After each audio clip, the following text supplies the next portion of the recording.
Hey guys, Brad Herman here. I hope you are doing well. Hey, tonight I want to show you two books that I have in my library. They're not necessarily books I recommend you read, but I wanted to show them to you because they were beautifully crafted. These books are almost like a little bit like art pieces. They're so beautifully crafted. And what happens when you do a book like that is you literally create an experience just beyond the reading.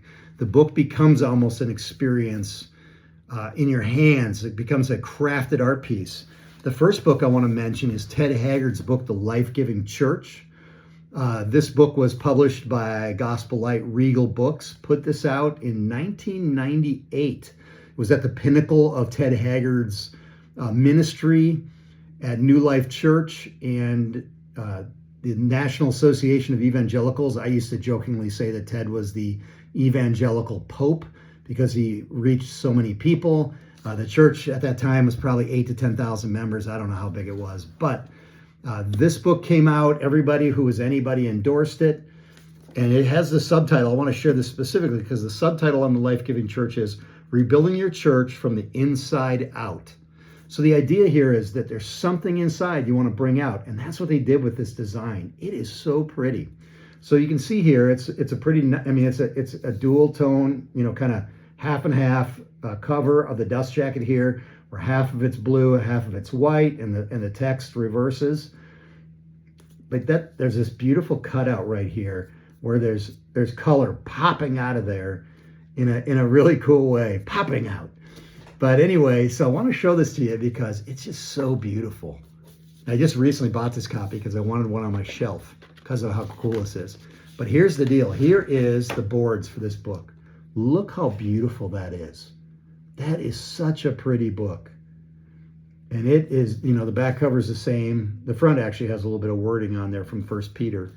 You can't see it real well, but it's right down here, the scripture from 1 Peter. But look how beautiful that is. I mean, most books just have a nondescript board with maybe the text of the title on it or whatever, and that's fine. That works for a lot of books, but I'm going to tell you, this is just a beautiful piece. And good on Regal Books for doing this. Just well executed book. Again, it left an indelible impact on my memory and publishing. This is the kind of book I love to see and to work on. This is a piece of art. And there's not a lot of books that are done this way, especially not in the Christian circles. So the next book I want to mention is Leonard Sweet's book, Aqua Church. Now, there's parts of this cover that I like and there's parts that I don't like. I love the title. It's embossed, which is nice, which means it's raised. And then there's this artwork here that shows, like a ship on a wave. I don't like his name up here. They were trying to make it look, modern to the times. And that was the font you'd use if you were, doing email or whatever. So they did that. That to me now, today, again, this book was published in 1999. But today, to me, that detracts from the cover because it just doesn't fit in nowadays. And the back cover is really nondescript. It's it's got some more of that text at the top that's like the email, and it's just copy, which that's fine. They wanted to invest in the cover, and the cover looks fine. It's not incredible out of the park. Funny enough, as I mentioned, this one's just got the title in a embossed gold. And that's fine. Nothing out of the ordinary there, and nothing wrong with it, really. I mean, a lot of books, that's what they would do. But here's where this book is phenomenal, is the interior. It is basically, it's a one color ink all throughout. Most books use black ink all throughout the book, like Ted's book is black ink. This is a dark green ink that they used with a gradient so they could do different things with it and do images like this that show, that they can show different levels of the coloring. And this book, all throughout it, there is artwork. That's the same piece from the cover.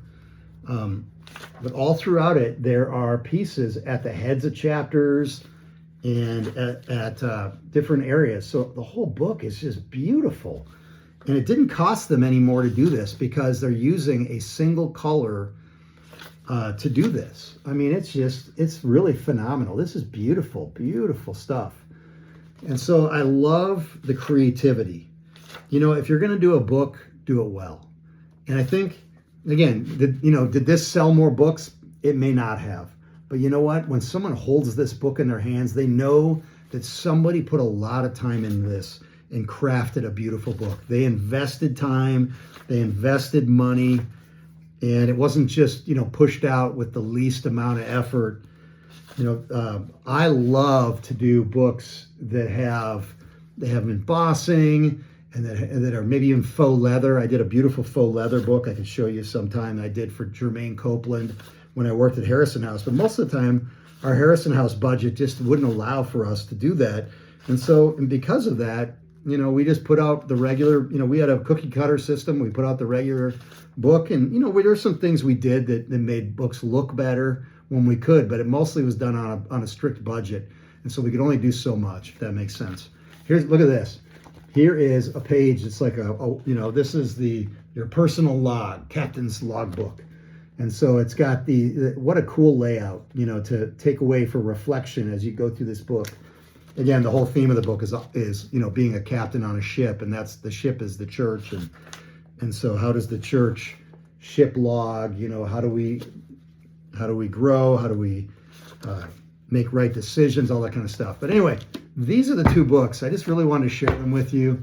I think these are beautiful pieces of artwork, almost, you could say. And like I said, they're not just a reading book, they're an experience. It transcends just being a book that somebody reads and it becomes an art piece. There is another company called the Folio Society that creates artistic pieces. And so I just want to share those two with you. God bless you guys. I hope you enjoyed this. And if you guys have any books that you think are beautiful, I'd love to hear it down in the comments below. Or if you do, post a picture if you can. I don't know if you can, but if you can, post a picture. I'd love to see the books that you think are beautiful and are worth looking at. God bless you guys.